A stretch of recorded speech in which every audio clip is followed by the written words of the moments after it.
What if the 49ers never traded for Steve Young? Let's go back to 1987. The San Francisco 49ers already had Joe Montana. Joe Cool, the man. 4 rings, cool as ice, a living legend. But that year, the Niners made a move that raised a few eyebrows. They traded for a quarterback from the lowly Tampa Bay Buccaneers, a mobile lefty with more interceptions than wins. His name, Steve Young. And for a while, he just sat, backing up Montana, patiently waiting. But years later, he'd become a Hall of Famer in his own right, winning a Super Bowl, multiple MVPs, and redefining what a quarterback could be. So here's the question.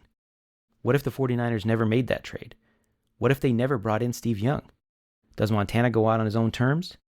Do the Niners still dominate the 90s? Let's dive in. It's the spring of 1987 and the Buccaneers are giving up on Steve Young. A former USFL star, Young went 3-16 as a starter in Tampa.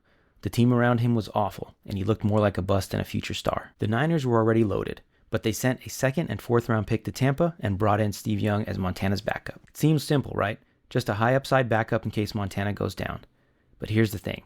Montana did go down, multiple times. Back and elbow injuries started piling up in the late 80s and early 90s. And every time he missed time, guess who stepped in? Steve Young. And he wasn't just decent, he was great. Fast, accurate, mobile, smart, a completely different style quarterback than Montana, but just as effective. Eventually, the Niners had a choice to make. Stick with the aging legend or roll with the new star. So what if San Francisco never made the trade? Let's say Steve Young stays in Tampa, or maybe he ends up with another team like the Raiders or Chargers that were desperate for a quarterback in the late 80s. Montana probably keeps his starting job until the very end. No real competition behind him, no controversy. He probably finishes his career in San Francisco, probably even retires there. But what happens during those injury-plagued years for Montana? In 1991, Montana missed the whole season. In real life, Young stepped in, balled out, and kept the team competitive. But what if he's not there?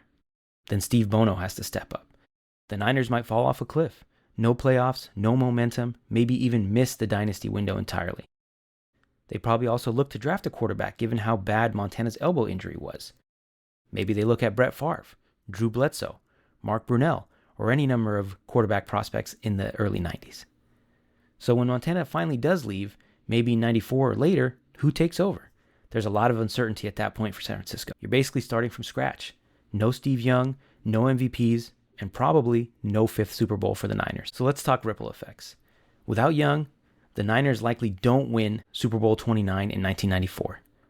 That's the one where he finally stepped out of Montana's shadow through 6 touchdown passes, completely dominating the San Diego Chargers. No Steve Young also means no bridge between the Bill Walsh era and whatever came next. The Niners probably go through a tough rebuild in the mid-90s instead of staying elite. And on top of all that, Young changed how we think about quarterbacks. He was the mobile quarterback before it was cool to be a mobile quarterback.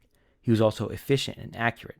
He was basically the prototype for guys like Patrick Mahomes and Josh Allen today. Take him out of that timeline and remove the success he had in San Francisco, and the NFL probably looks a little bit different. But let's not forget about the other side of this, Joe Montana. Without Steve Young breathing down his neck, maybe Montana plays longer.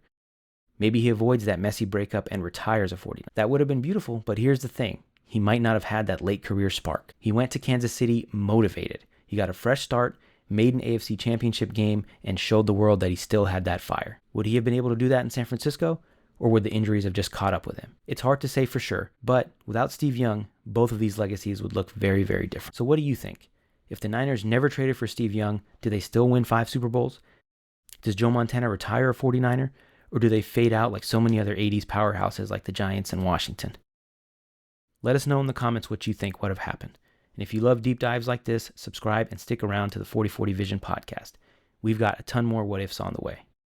This has been 4040 Vision Sports, where every jersey, trade, and draft pick tells a story.